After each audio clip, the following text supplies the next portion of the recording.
Isang umaga, habang naglalaro sa gubat, nakita ni Masha ang isang makintab na poster sa pinutol na puno.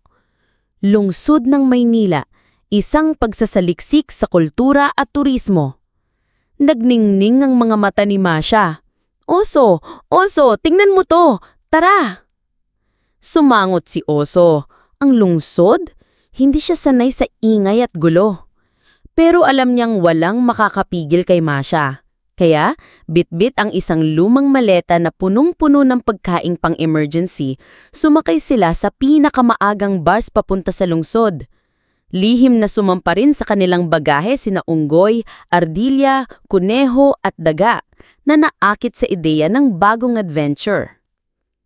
Pagdating sa lungsod, bumulaga sa kanila ang matatayog na gusali, nagmamadaling mga tao at ingay ng trapiko. Namangha si Masha.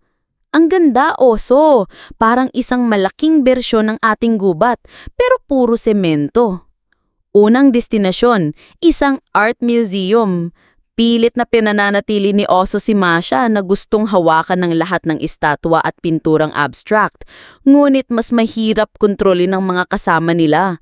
Si Unggoy ay nag-swing sa chandelier, akala ay baging. Si Ardilya ay abalang nagtatago ng mani sa loob ng mga busto ng mga sikat na personalidad.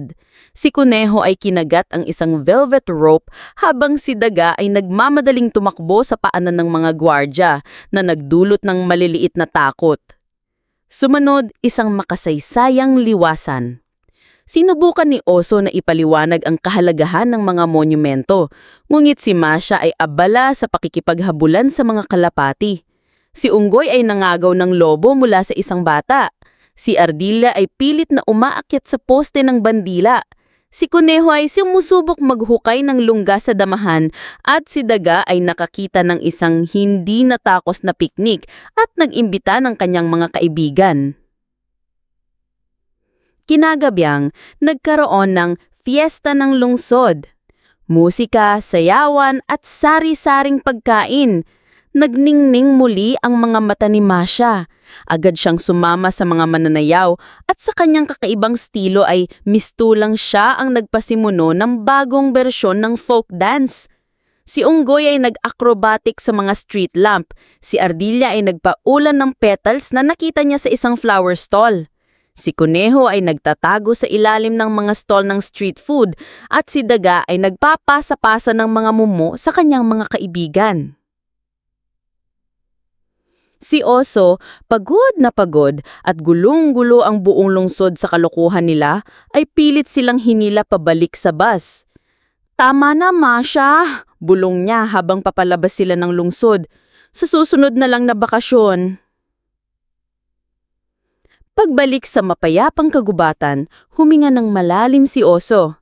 Si Masha naman, habang naglalaro kasama sina Unggoy, Ardilya, Kuneho at Daga, ay masayang nagkukwentuhan ng kanilang mga pakikipagsapalaran sa lungsod. "Ang ganda sa lungsod, Oso, pero ang sarap pa rin dito sa bahay natin, di ba?" Ngingiti si Oso, at kahit pagod, alam niyang hindi magiging boring ang buhay niya kasama si Masha at ang kanyang mga kaibigan. At sa likod ng kanyang isipan, nagsisimula na si Masha magplano ng kanilang susunod na destinasyon.